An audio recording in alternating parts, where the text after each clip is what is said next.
बहुत समय पहले की बात है। एक गांव था जिसका नाम धनपुर था।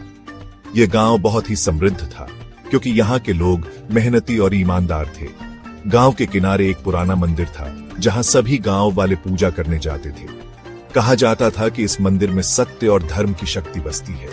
एक दिन पड़ोसी राज्य का एक क्रूर राजा वीरभद्र धनपुर की समृद्धि देखकर ईर्ष्या करने लगा। उसने सोचा, अगर मैं इस गांव पर अधिकार कर लूं तो मेरी दौलत और बढ़ जाएगी। उसने अपने सैनिकों को गांव पर हमला करने भेजा। गांव के लोग डर गए, लेकिन वे जानते थे कि सत्य और धर्म की रक्षा करनी चाहिए।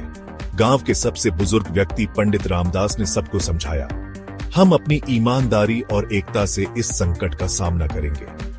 राजा वीरभद्र ने गांव पर आक्रमण किया, लेकिन जैसे ही उसके सैनिकों ने मंदिर के द्वार को तोड़ने की कोशिश की, अचानक एक तेज रोशनी निकली और एक दैवीय शक्ति प्रकट हुई। वह शक्ति इतनी प्रबल थी कि राजा और उसके सैनिक अंधे हो गए और वहीं बेहोश होकर गिर पड़े।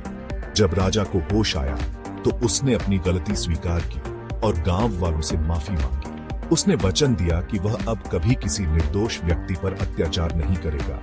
गांव के लोग पहले की तरह सुख शांति से रहने लगे। इस घटना ने सबको सिखाया कि सत्य, धर्म और एकता की शक्ति सबसे बड़ी होती है।